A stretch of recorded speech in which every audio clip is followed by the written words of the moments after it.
as we learn in the film, there has been a TV movie about what happened in the first film. Yeah. Who played Joker in that TV movie? Oh, that's easy. Ethan Chase, who is in the first movie, if you remember, he's a guest on Murray Franklin. He's the actor that Joaquin looks up to. Since this movie is a lot about what happened in that first movie, Yeah. it would have been easy just to add a lot of scenes from that first film, but Sure. you barely didn't. What was the reasoning behind that? Well, I mean, that just would, I don't know.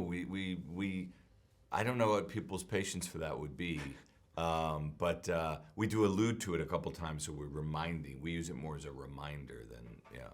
In an interview for the first film, Joaquin said, like, the ingredients to put this Joker together came from you, your co-writer, Scott Silver, Joaquin, of course, and also some inspiration from Katharine Hepburn and Frankenfurter from the Rocky Horror Picture Show.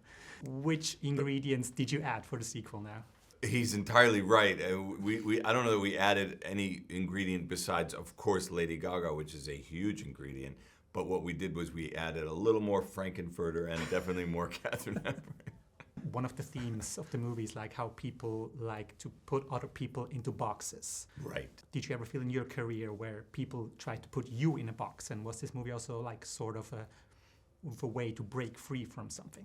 I never really experienced that in my career. I mean, maybe I put myself in my own boxes, and you sort of do what's comfortable to you. So part of what you want as you get older as a filmmaker is, you just kind of check in and go, am I there's one job as a director. It's to work hard and take risks, and I think that was like a big thing with this film.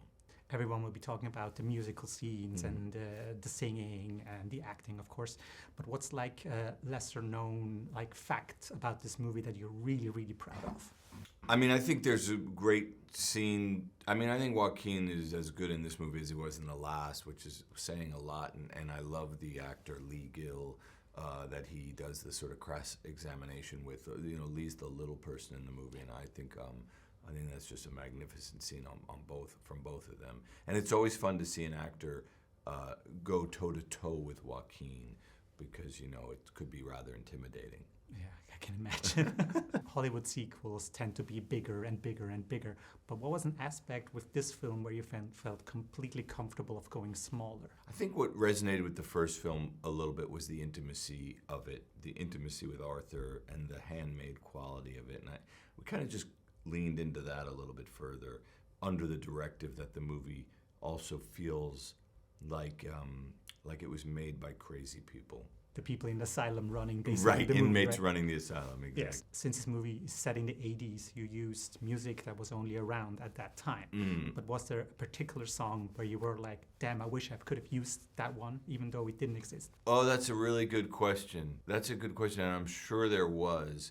And of course I can't think of it now, but I bet you there was. A song that is used is Close to You by the Carpenters, yes. Which is to a younger generation mostly known thanks to episodes of The Simpsons. Yeah. Did that make you hesitant of using that song? No, I didn't know that until somebody brought it up to me at this thing, like last week. That was not something I was super aware of. And I like The Simpsons, I just must have missed that, So no, I mean, if you were worried about avoiding things that they did, it would be very hard because they've been around forever and they do everything. Exactly. Yeah. My time is up, unfortunately. Oh, nice to meet you. Thank you so much. It was good really questions. lovely. Thank you. Pleasure to meet you. Thank you.